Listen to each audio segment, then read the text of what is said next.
குடும்பத்தை பற்றி நாங்கள் ஆற்றுக்குள்ள தான் தொழில் செய்கிறோம், செலவு தொழில் செய்கிறோம். நம்ம எங்கள் அப்பா இருக்காங்கள்ல, அவங்க தொழில்.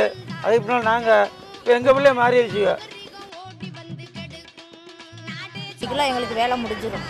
வெயில் இல்லைன்னா எப்படி 4 மணி 5 மணி ஆயிரும். இந்த கொடியலில் போட்டு தான் நாங்கள் எடுக்கிறோம். 6 மணி வரையும் கூட ஆயிரும் வேலை பார்க்குறோம். நல்ல வேலை அடித்தா 12 1 மணிக்கெலாம், அதான் 4 மணிக்கெலாம் வேலை பார்க்குறோம்ல. விடிய காலம் 4 மணிக்கெலாம் வந்துடுவோம். விடிய ஒரு 10 11 மணி 12 மணிக்கெலாம் வேலை முடிச்சிடுவோம். காய போட்டு எடுக்க கொள்ள மணி 2 3 ஆயிரும். காய போட்டு எடுக்க அதோட வேலை முடிச்சிடும்.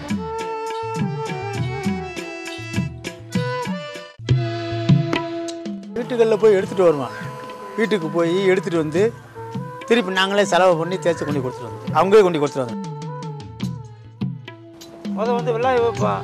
இப்போ வெள்ளாயெல்லாம் வைக்கிறது கிடையாது. பூரா அந்த மருந்து சாமாங்க தான் 7 பொருள் சேர்த்து தத்தை சலாய்க்கு வரும். Soda, bleaching powder, washing soda இத்தனை சேர்க்கலாம். அது 6 7 பொருள் ஆகும். சேர்த்து பழையபடி செலவு பண்ணி பசை வேணும்னா கஞ்சி பசை போடுறதுக்கு சவ்வரிசி மாவு வேணும். சவ்வரிசி மாவு அதுலேயும் சில பொருளும் சேர்க்கணும். ஈசி ஒன்று, வெள்ளை நீளம் ஒன்று, சொட்டு நீளம் ஒன்று, கல் நீளம் ஒன்று, 4 வகை நீளம் இருக்குது. சேர்த்து கும்பிட்டு இது பண்ணாக்கா சற்று செலவான மாதிரி இருக்குது.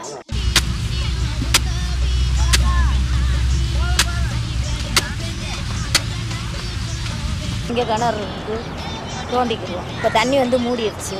கிணறு தோண்டி தொட்டி போட்டுக்கிடுவோம் வேலை செய்ய. தண்ணி வற்றின பின்னாடி கொண்டு வேலை பார்ப்போம். இந்த அங்கிட்டு போயிடுவோம். தண்ணி வற்றின பின்னாடி அப்படி சுற்றி அவங்க போகணும். இங்கே போய் வேலை பார்ப்போம். அங்கேருந்து வேலை பார்த்து இங்கே வரணும்.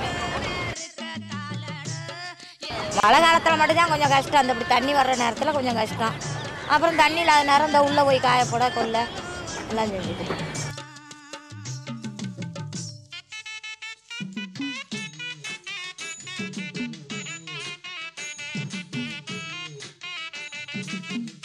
மேம்பாடு வந்து கீழே தலை இதாக இருந்துச்சு. இப்போ வந்து ஒரு தடுப்பு சுவர் எடுத்து மேலே உயர்த்திக்கிட்டாங்க.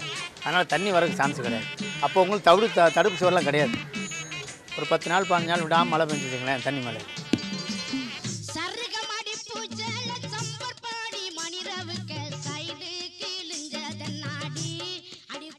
மழை பெஞ்சுன்னு ஓரத்தில் ஒதுங்கிடுவோம். மண்டபத்தில் அலோஸ் பண்ணுவாங்க.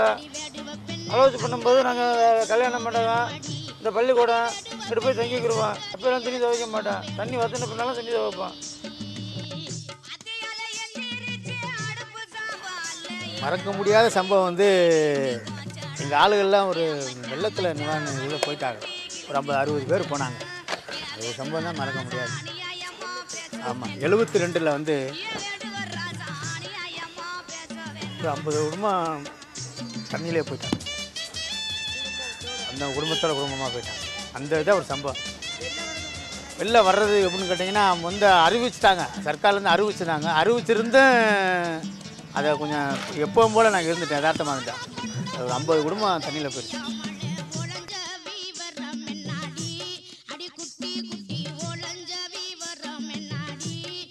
செலவு போக ஏதோ சாப்பிடலாம். ஒரு முக்கியமானது இந்த அளவுக்கு நிற்கிறோம். 10 100 செலவழிச்சுக்கிறலாம். அவ்வளோதான். நிலம் போல வாங்கவோ ஒரு வீடு வாசம் வாங்கவோ முடியாது. 68 ஆகுது. இன்னும் நான் உழைச்சிட்டு இருக்கிறேன். 68 ஒரு கம்பெனியில் வேலை பார்த்தாலும் ரிட்டையர்ட் பணம் வரும், இன்ஜன் வரும், என்னென்னமோ வரும். எங்களுக்குன்னு செலவு தொழிலாளிக்கு என்ன வருது? இந்த கவர்மெண்ட் என்ன கொடுக்குது? சாயந்தரம் 8 மணி ஆனாலும் 10 மணி ஆனாலும் ஆனது வேலை முடிஞ்சாத்தையும் போகும். சம்பளம் அப்படிங்கிற இந்த தொழில் கிடையாது. கட்டளைனா பார்த்து ஒரு ரூபா 2 ரூபா சேர்த்து வாங்கிக்கணும். இதுதான் ஒழிச்சு வேறு ஒன்று. எங்களுக்காக எந்த கவர்மெண்ட் வந்தாலும் எங்களுக்காக இதுவரைக்கும் எந்த சலுகையும் கிடையாது. இந்த பெட்டி கொடுக்குறேன்பாங்க, இனாம் கருவி இறங்கிக்கிறாங்க, உங்களுக்கு இனாம் அது டிவி இறங்கிக்கிறாங்க. இதெல்லாம் எங்களுக்கு என்ன ஆக போகுது? நான் கட்டி கேட்டிருக்கோம். செலவு தொழில் பண்ணுறதுக்கு பெட்டி கேட்டோம், தேய்க்கிறதுக்கு இதுதான் கேட்போம். வேறு என்ன? எங்களுக்கு தங்குறதுக்கு வீடு வாசல் கேட்டால் இடத்த காமிங்கன்றாங்க. எந்த இடத்த போய் காமிக்க? பூரா அவன் பட்டா இடத்த போய் காமிச்சிருக்கீங்கன்னா என்ன செய்ய?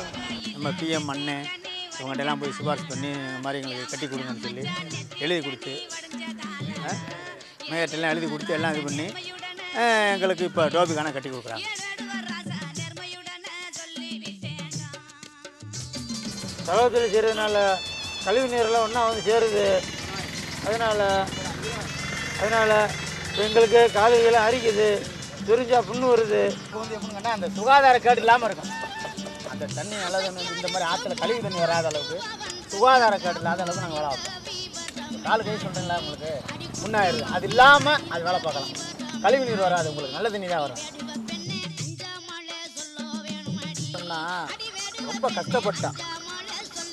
இனிமேல் வந்து தொழில் அந்த பிள்ளைகள் நம்ம பிள்ளைகளும் கற்றுக் கொடுக்கக்கூடாதுல்ல. அந்த மாதிரி அதாவது நம்ம வந்து ரொம்ப கஷ்டப்பட்டு ஓரளவுக்கு படிக்க வச்சோன்னா இனிமேல் நம்ம பிள்ளைய அந்த மாதிரி இந்த தொழில் செய்யக்கூடாது. நம்ம பிள்ளைகள் நல்லபடியாக ஒரு வேலை வாய்ப்புக்கு வரணும், ஒரு வேலை வாய்ப்பு போகணும் அப்படின்றதுக்காக நம்ம பிள்ளைகளை படிக்க வச்சுருக்கோம். எங்களுக்கு 2 பொண்ணு, ஒரு பொண்ணு மீனாட்சி காலேஜில் படிக்குது.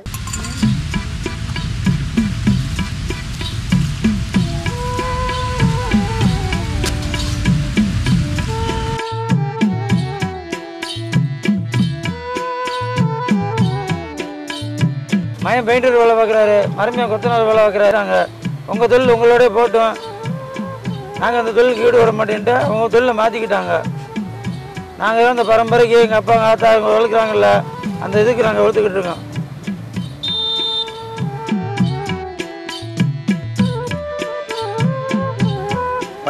படிக்க வச்சு வீட்டில் வச்சுருக்கோம்.